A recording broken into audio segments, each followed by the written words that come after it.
Gérard Ray, bonjour. Bonjour.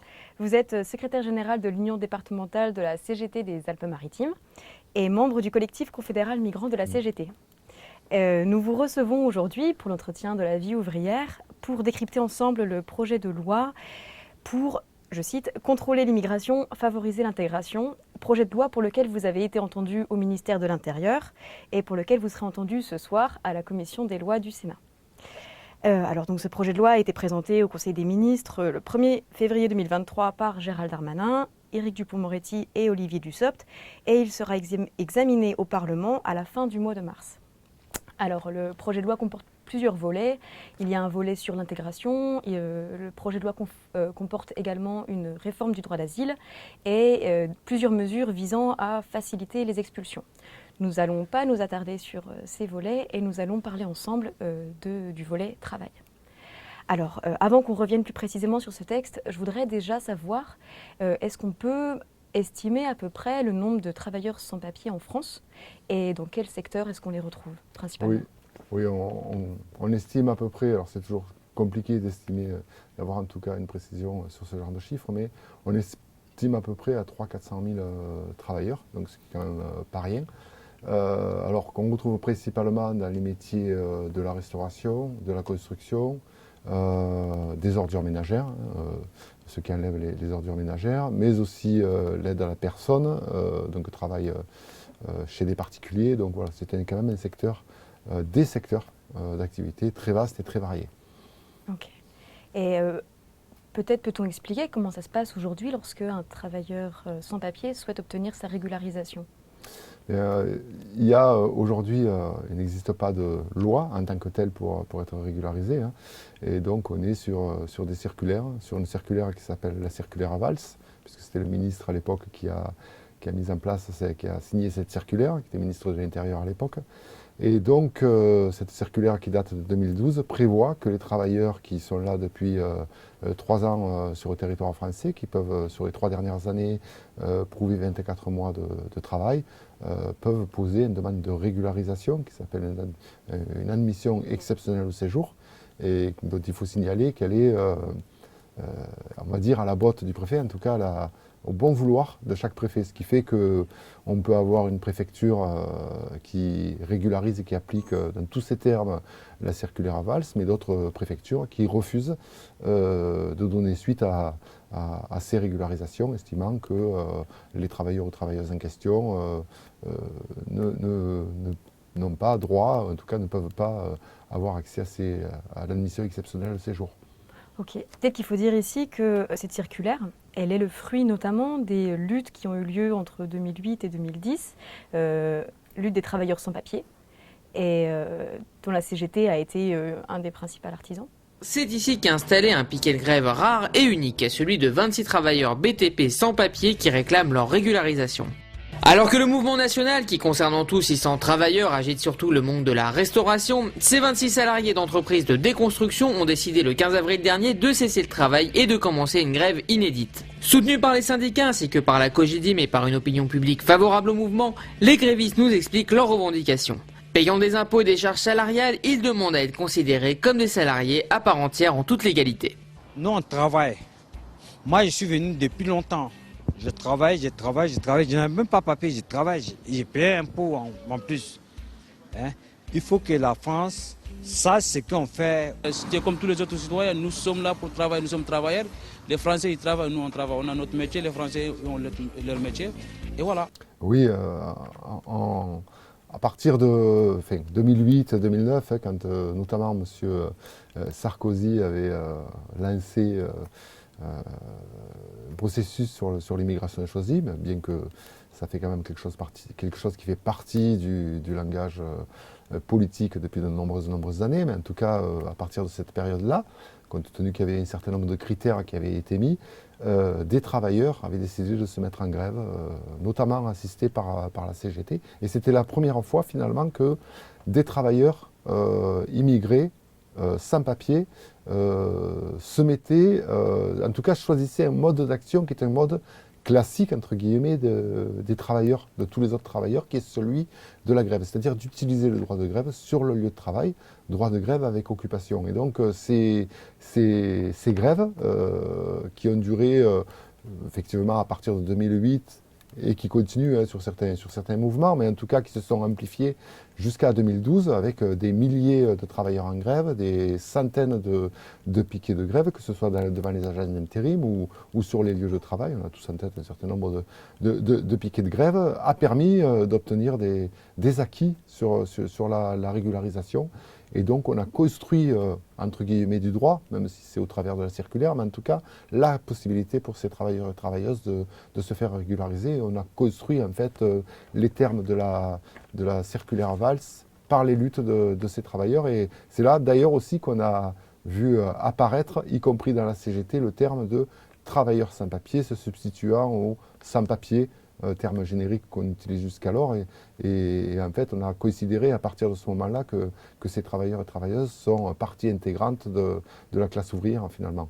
C'est 6 000 grévistes, hein, c'est ça le chiffre que j'avais noté. Oui, c'est 6 000 personnes qui ont participé à cette grève, donc c'est vraiment un mouvement massif. Oui, c'était un mouvement massif qui s'est en tout cas, qui s'est ancré dans la durée. Et encore, et même après 2012, les mouvements ont duré pour construire le droit et étoffer cette circulaire. Alors vous expliquez qu'aujourd'hui, pour se faire régulariser, donc un travailleur sans papier doit passer par la procédure mise en place par la circulaire Valls, qui le met à la merci de la préfecture en fait. Et c'est un point qui est soulevé par la CGT, mais d'autres personnes aussi, la Défenseure des droits, plusieurs collectifs de défense de personnes migrantes, le fait que l'accès aux préfectures est aujourd'hui extrêmement compliqué. Est-ce que vous pouvez en dire deux mots? Quel est le problème finalement avec l'accès au guichet? Oui, alors il y a deux problèmes. Il y a celui, ce que je disais tout à l'heure, de rupture d'égalité, on peut dire, puisque le préfet choisit.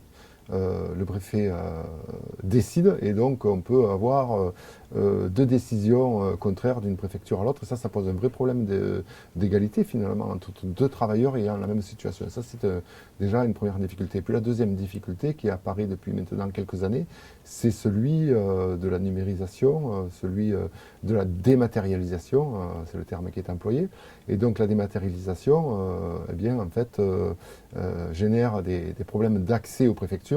D'abord parce que l'ensemble des préfectures n'ont pas les moyens nécessaires pour faire fonctionner correctement ce système. Et puis, vous l'imaginez bien, des travailleurs migrants qui ont déjà du mal à avoir accès à l'écrit et à sa compréhension doivent en plus avoir accès aux outils informatiques qui fonctionnent plus ou moins. Et donc, ça génère un vrai problème, effectivement, d'accès, mais là aussi d'égalité de droits vis-à-vis des autres travailleurs. Ok. Et le projet de loi actuel ne fait rien sur ce point? En tout cas, il n'en parle pas. Hein. On prévoit effectivement d'accorder éventuellement des titres de séjour. Quel sera-t-il des personnels, notamment, par exemple, des personnels affectés à la délivrance des titres de séjour? On n'a pas de réponse sur ce point précis. Alors, on va rentrer dans le cœur du sujet. Le projet de loi prévoit de créer une carte de séjour d'1 an, travail dans des métiers en tension. Alors, cette nouvelle carte sera délivrée automatiquement à tous les travailleurs pouvant justifier d'une présence en France de 3 ans et 8 bulletins de salaire sur les 24 derniers mois, dans un métier ou une zone géographique en tension. Qu'en pensez-vous ? Alors, on pourrait effectivement se réjouir, et ça, c'est à mettre à l'actif des travailleurs en lutte sur les dernières années, voire même sur les 15 dernières années, on peut dire, qu'en fait, on reconnaisse le droit aux travailleurs et à ces travailleurs-là, travailleurs et travailleuses, de pouvoir être régularisés. Pour autant, on ne peut pas s'en satisfaire. D'abord, qu'est-ce que ça veut dire un métier en tension? Alors, est-ce qu'il s'agit de répondre à une injonction patronale qui dit qu'il n'arrive pas à trouver de main-d'œuvre? Et donc, à ce moment-là, il faut également regarder du côté des conditions de travail, et des conditions salariales d'un certain nombre de métiers. Et puis, pour un certain nombre de travailleuses et travailleurs, les métiers ne sont pas nécessairement en tension puisqu'ils sont occupés, et notamment par des travailleurs sans papier. Donc, il s'agit de régulariser. Et là, pour le coup, comment va être décidée la liste de métiers en tension? On n'en sait rien. Et il y a également, là y compris, des inégalités entre territoires. Par exemple, le métier d'ouvrier polyvalent en restauration est en tension en PACA, ne l'est pas forcément par exemple en Bretagne. Donc voilà, on peut avoir un titre de séjour qui est valable sur l'ensemble du territoire, mais qui n'est pas attribué de la même façon en PACA ou en région parisienne, ou en région parisienne et en Bretagne, et donc ça va créer de vrais problèmes. Et puis, deuxièmement, vous l'avez dit, c'est 1 an. 1 an, c'est très court, ça veut dire qu'en fait, eh bien, on va être de toute façon soumis au bon vouloir de l'employeur de garder ou pas son salarié, puisque si le salarié perd son emploi, puisque vu que le titre de séjour est attribué en fonction du métier et donc à l'emploi, eh bien, il y a le risque de perdre son titre de séjour et donc de se voir attribuer un OQTF, dont on sait que dans le même projet de loi, on va durcir les conditions et ça risque effectivement de créer un certain nombre de problèmes. Oui, parce que c'est un des aspects de la communication du gouvernement que de dire qu'en fait ce projet de loi, il est créateur de droit quelque part, parce qu'en fait la personne étrangère sera régularisée de plein droit. Alors qu'aujourd'hui, les travailleurs sans papier sont à la fois à la merci de l'employeur, pour que si ce dernier souhaite enclencher la procédure de régularisation, et de la préfecture qui décide de façon arbitraire si oui ou non elle va régulariser. Et donc le gouvernement explique que quelque part, que le bon vouloir aujourd'hui laissé à l'employeur et à la préfecture disparaît avec le titre de séjour. Qu'en est-il en fait? Ce que je viens de dire, c'est qu'en fait, le pouvoir de l'employeur, de fait, compte tenu du fonctionnement qu'il y aura, de la durée du titre de séjour et du fait que ça soit lié, le titre de séjour soit lié à une forme d'emploi, en tout cas à une dénomination très particulière, lie de toute façon le travailleur ou la travailleuse à son emploi. Puisqu'il s'agira de métiers en tension et donc il faudra faire tel ou tel métier et pas tel ou tel autre, en fonction en plus du territoire où elle se trouve. Donc ça veut dire que d'une part, on va difficilement pouvoir changer d'emploi, mais en plus on va pouvoir difficilement changer de lieu d'habitation, ce qui est quand même une aberration au regard du droit fondamental finalement. Et donc de ce point de vue-là, c'est pas acceptable.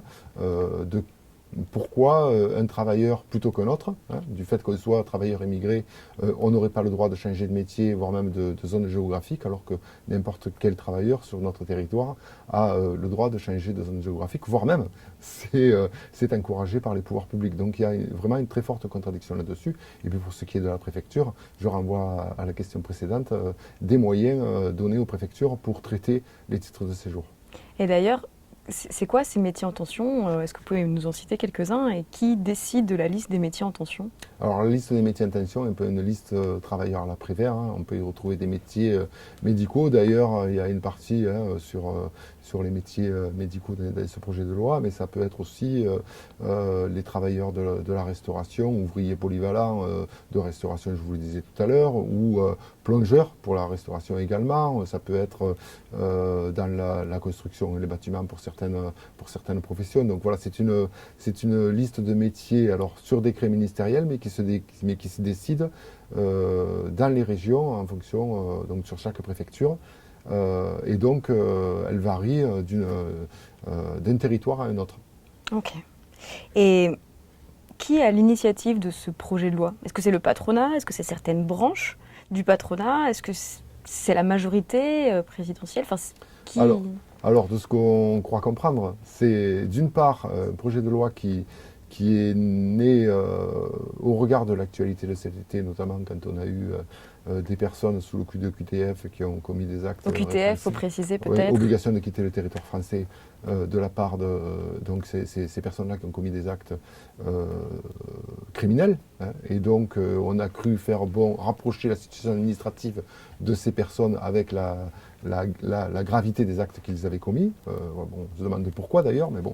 Donc ça c'est la première chose. Et deuxième chose, parce qu'un certain nombre de professionnels sont en difficulté pour recruter des salariés, comme si le fait d'avoir des difficultés à recruter des travailleurs était du fait d'un certain nombre de travailleurs, et notamment du fait des travailleurs immigrés, ce qui est complètement ridicule et aberrant, parce que je le redis, les travailleurs, et notamment les travailleurs sans papier, occupent déjà des emplois, donc ça ne résoudra pas l'équation qui est posée, et notamment sur la question de l'attractivité d'un certain nombre de métiers dans ce pays. Okay. Est-ce que ce projet de loi il représente une rupture par rapport à ce qui existait précédemment ou finalement c'est la continuité des précédentes réformes? Alors, sur les dernières années, ce qu'on peut dire, enfin, on a déjà sur les dernières années un certain nombre de lois successives sur l'immigration, sans que d'ailleurs on puisse faire un petit état des lieux sur ce que ça a permis d'améliorer ou pas sur ce sujet-là. Mais en tout cas, sur les dernières années, la nouveauté, là, pour le coup, c'est la question de la dimension de travail sur le dossier immigration. Et ça, c'est peut-être à mettre au titre des luttes qui ont eu lieu sur les dernières années par les travailleurs et la CGT. Pour autant, on est dans une sorte de continuité et notamment sur une politique très utilitariste vis-à-vis de l'immigration. Je connais des endroits, notamment dans les établissements pour les personnes âgées, pour l'accueil d'un certain nombre de personnes qui ont besoin d'une aide à domicile, où on a besoin d'étrangers pour travailler, pour répondre à la demande de main-d'œuvre. Comme dans la restauration, chacun le sait. Ne soyons pas hypocrites. Il y a dans les restaurants où les personnes vont manger, parfois même des personnes qui dénoncent l'immigration, des personnes qui sont étrangères et qui préparent les plats ou qui nettoient leur bureau. Donc il faut juste se dire combien de personnes nous voulons, c'est-à-dire une sorte de immigration choisie que nous proposons, de régularisation choisie plutôt que de le subir. Et on peut se mettre d'accord avec le Parlement pour mettre un nombre dans chacun des métiers en tension. Ça fera partie des discussions qu'on aura avec tout le monde.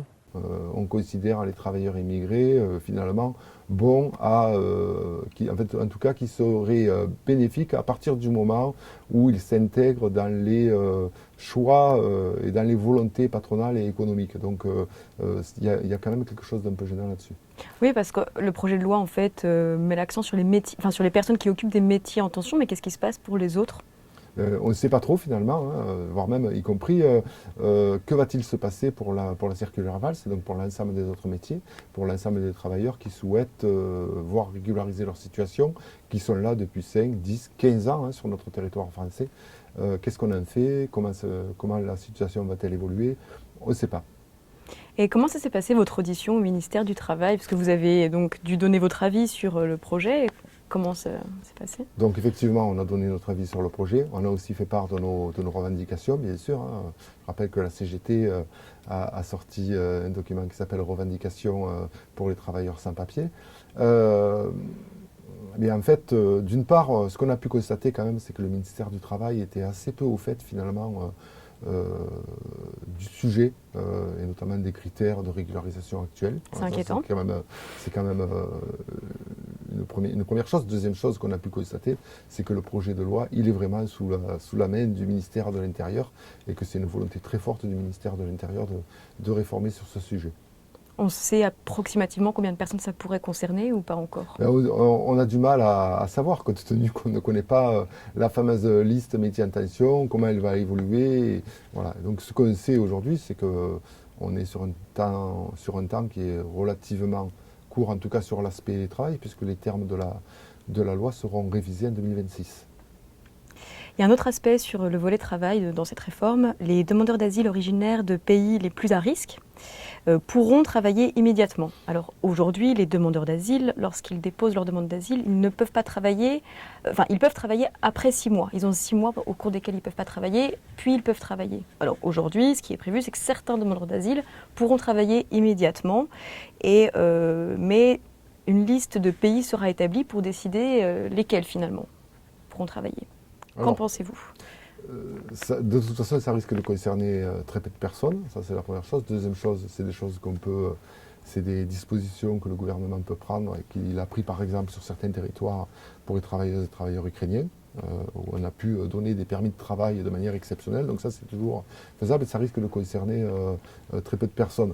Par ailleurs, et dans le même projet de loi, on neutralise le temps d'étude des dossiers pour les... On neutralise, c'est-à-dire? C'est-à-dire on neutralise le temps, c'est-à-dire que le temps de présence pendant lequel l'étude du dossier de demande d'asile sera fait, sera écarté du temps de présence effectif pour pouvoir demander une régularisation. Donc il y aura encore des inégalités entre les travailleurs selon qu'on a demandé une demande d'asile, selon qu'on a fait une demande d'asile ou que l'on n'en ait pas fait.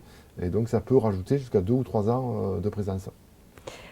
Vous m'expliquiez tout à l'heure, pendant qu'on préparait l'entretien, qu'il n'est pas sûr que ce projet puisse passer parce que finalement la droite n'y est pas favorable et le projet de loi comporte des régressions en termes de droit auxquelles la gauche est opposée. Est-ce que vous pouvez réexpliquer ce point? Oui, on sait très bien que la droite, voire même et l'extrême droite, une très grosse partie de la droite, est opposée à des régularisations de travailleurs sans papier.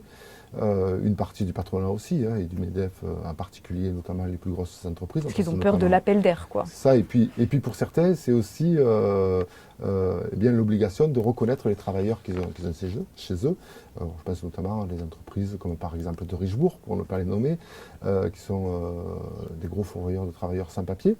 Donc, le MEDEF, de manière générale, y est opposé, même si une partie du patronat, il y a des fortes contradictions, mais une partie du patronat, notamment dans la restauration, et on comprend bien pourquoi, souhaite qu'il y ait des modalités de régularisation. Donc ils y sont opposés. Et effectivement, pour toute une partie de la gauche et pour la gauche, de manière générale, on y est opposé ils y sont opposés compte tenu de l'attaque très importante sur les droits fondamentaux et qui peut s'entendre effectivement. Et je voudrais qu'on termine l'entretien sur la réforme des retraites. Quel lien est-ce qu'on peut établir entre ce projet de loi immigration et la volonté du gouvernement de faire passer sa réforme des retraites? Il y a deux aspects. Il y a celui d'abord du point de vue de travailleurs migrants et immigrés de droit à la protection sociale et à la retraite. Alors on entend dire d'ailleurs d'une partie de la droite et de l'extrême droite que les travailleurs immigrés coûteraient cher et viendraient dans notre pays pour profiter des aides et de notre système social. Il faut savoir par exemple que les travailleurs sans papier, tant qu'ils n'ont pas de titre de séjour, ne profitent de rien, pour autant ils cotisent. Pour la plupart, payent des impôts, payent des cotisations, ils n'auront jamais accès, voire même quand on est un travailleur immigré, qu'on a son titre de séjour, qu'on passe sa carrière en France, si on veut retourner au pays, on n'aura pas sa retraite intégrale. Donc ça pose un vrai problème d'égalité, et y compris d'accès à la retraite. Donc il y a quand même un lien très fort. Et deuxième chose, c'est le fait de considérer finalement que la question de la reconnaissance de la pénibilité, de l'amélioration des salaires, etc., ça ne soit pas un sujet et qu'on traite ça par l'intermédiaire de travailleurs, du recul de leurs droits pour l'obligation de continuer à travailler. C'est un peu ce qui est sous-jacent finalement, de soumettre toujours plus et toujours mieux, toujours plus longtemps, le travailleur, la travailleuse au diktat du capital. Et finalement, ça montre bien ce que je disais au début, c'est que travailleurs immigrés, avec ou sans papier, travailleurs français, ou en tout cas il y a un titre de séjour, on fait tous partie de la classe ouvrière. Bon, je vous souhaite bon courage pour votre audition de ce soir au Sénat et Merci. je vous remercie.